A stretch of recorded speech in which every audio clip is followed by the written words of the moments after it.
नमस्ते friends, gardening with वंदना में आपका स्वागत है।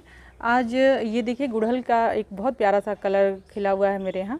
और आज सैटरडे है और आज आपके जो कमेंट्स आए होते हैं उन्हीं के जवाब देने रहते हैं मुझे। तो आज मैं जो भी कमेंट लूँगी तो वो एक एक करके लेती हूँ।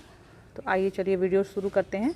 और साथ के साथ ये देखिए यहाँ टिकोमा का पौधा लगा हुआ है और ये भी बहुत अच्छा गर्मियों का पौधा है, आप अपने यहाँ लगा सकते हैं।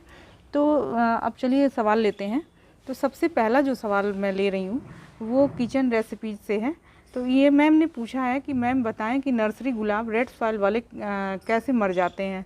तो फ्रेंड्स, जो रेड सॉइल वाली पौधे होते हैं तो उन्हें आप जब भी रेड सॉइल में पौधे आते हैं तो वो आप ये समझ लीजिए कि ये पुणे का पौधा है। और पुणे का जो वेदर होता है वो बिल्कुल नॉर्मल होता है, वहाँ ना बहुत ज़्यादा सर्दियाँ होती हैं ना बहुत ज़्यादा गर्मियाँ होती हैं, इसलिए वहाँ की मिट्टी में चल जाते हैं। और अदर स्टेट में जब जाते हैं तो हमारे यहाँ जैसे यूपी, दिल्ली, पंजाब, हरियाणा ये सब में मौसम चेंज होते रहते हैं, एक जैसा मौसम नहीं रहता है। कब गर्मियों में बहुत ज़्यादा गर्मी होती है और ठंडियों में बहुत ज़्यादा ठंडक होती है। तो फ्रेंड्स, इसलिए ही हमारे यहाँ नहीं चल पाते हैं, क्योंकि उसकी जो मिट्टी होती है, हालांकि वो ऐसा नहीं कि वो मिट्टी ख़राब होती है, वो मिट्टी बहुत ही आयरन से भरपूर होती है। और उस मिट्टी में लगे हुए जो प्लांट होते हैं, रेड मिट्टी में लगे हुए जो प्लांट आते हैं, उसमें अगर आप कुछ भी नहीं देंगे तो भी बहुत अच्छी फ्लावरिंग होती है और उसमें सभी तरह के जो पोषक तत्व हैं बहुत ज़्यादा भरपूर मात्रा में रहती है। लेकिन वो हमारे यहाँ इसलिए नहीं चल पाते हैं क्योंकि आप जब भी उसमें पानी डालें तो आप ध्यान दीजिएगा कि उसमें जो मिट्टी है वो एकदम कीचड़ की तरह हो जाती है। वो ज़रा भी पोरस नहीं होती है, कीचड़ एकदम जैसे होता है उस तरह की मिट्टी हो जाती है। और जब आप उसमें पानी नहीं देंगे तो वो एकदम बिल्कुल पत्थर की जैसे हो जाती है मिट्टी। तो आप देख पाएंगे कि इसलिए ही वो हमारे यहाँ नहीं चल पाती है, क्योंकि हमारे यहाँ का वेदर ऊपर नीचे होता है, कभी हमें कम पानी देना होता है, कभी हमें ज़्यादा पानी देना होता है, तो वो बैलेंस हम नहीं कर पाते हैं और इसलिए ही हमारे पौधे मर जाते हैं। वरना वो रेड मिट्टी ख़राब नहीं होती है और वो वहाँ के क्लाइमेट के हिसाब से बहुत अच्छी मिट्टी होती है। जब इस तरह के पौधे आप ले आएँ तो जो डेलिकेट प्लांट हैं जो बहुत ज़्यादा जल्दी मर जाते हैं या बहुत हमें ध्यान से रखना होता है, तो उस तरह के पौधों में आप हल्की सी मिट्टी हटा दें और अपनी मिट्टी में उसे लगाएं। और अगले साल जब आप उसे रीपॉट करें तो वो थोड़ी और हटा दें। ऐसे करके धीरे धीरे वो मिट्टी हट जाएगी और पूरी तरह से आपका पौधा एकदम अच्छा हो जाएगा, क्योंकि मिट्टी हटानी ही पड़ती है, हमारी मजबूरी है। चाहे वो हम अभी जैसे छोटा पौधा होता है तो डेलिकेट होता है, जब वो मैच्योर हो जाता है, हमारी मिट्टी में रहने लायक हो जाता है, तो फिर हम जब उसे निकाल करके लगाते हैं तो वो एकदम अच्छे से लग जाता है। फ्रेंड्स, अगला जो सवाल है वो अर्पित सर्राफ जी का है। इन्होंने कहा है कि ये कहाँ मिलता है फंजीसाइड, और इनका अगला सवाल है कि एनपीके कहाँ से प्राप्त करें मैम। तो फ्रेंड्स, आप एनपीके और फंजीसाइड, अर्पित जी, आप इन्हें खाद बीज की जो दुकान है आपके यहाँ, लोकल शॉप है जहाँ पे आपको खाद और बीज ये सब चीज़ें मिलती हैं, वहीं पे आपको ये मिल जाएगा। और ये बहुत ही आसानी से मिल जाने वाली चीज़ें हैं और मिल जाएंगी आपको खाद बीज की जो दुकानें होती हैं वहाँ पे। अगला जो फ्रेंड्स है थैंक यू के लिए ही है, ये गुणवंती बेन मित्तल हैं।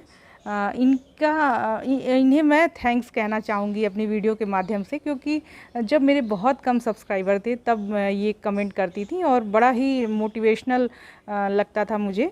और चूँकि इनका नाम भी बहुत प्यारा है इसलिए भी इनको बहुत बहुत थैंक यू कहना चाहूँगी।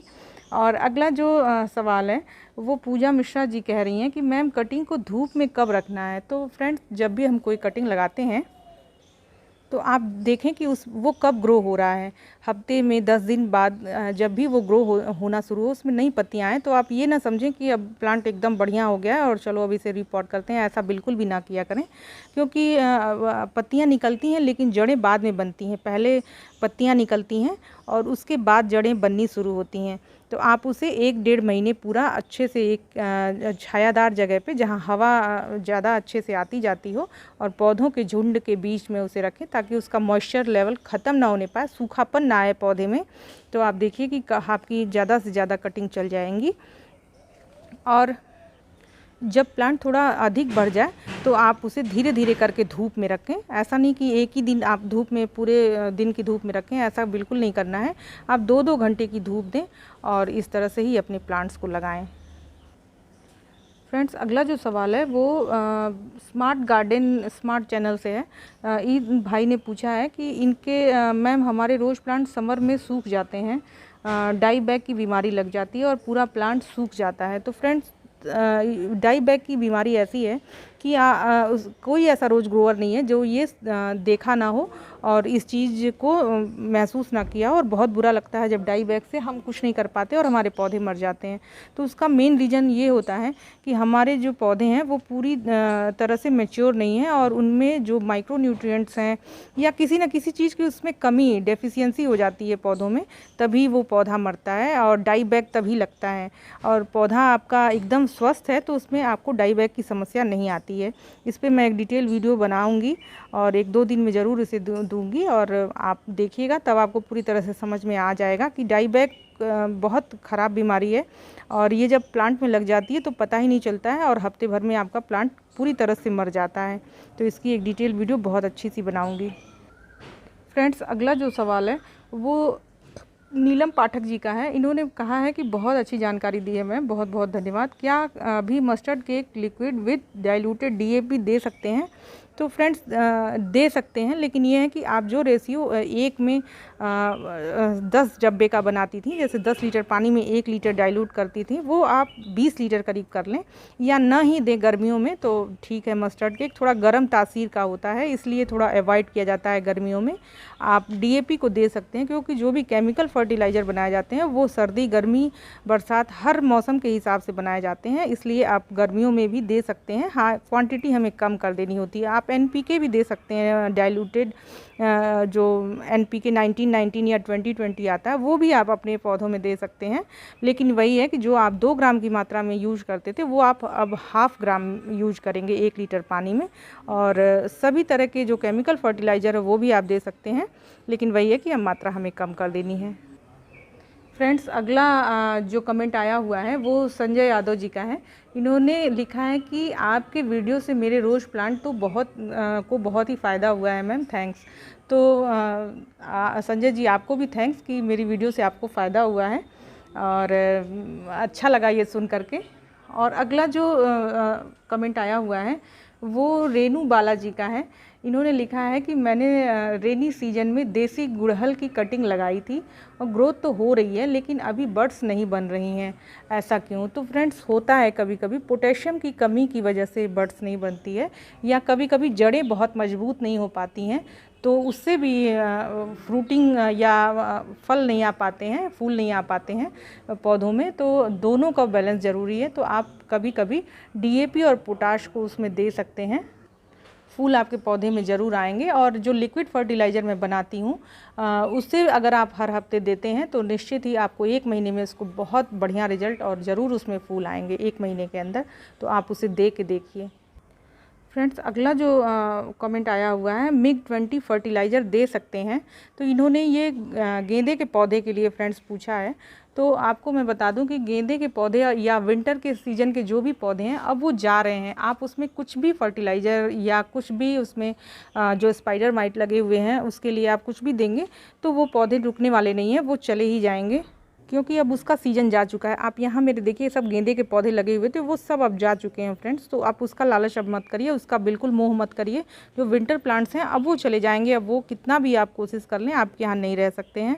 तो खास करके गेंदे की ये जो हाइब्रिड वेराइटी आती है ये बिल्कुल नहीं रह सकती है।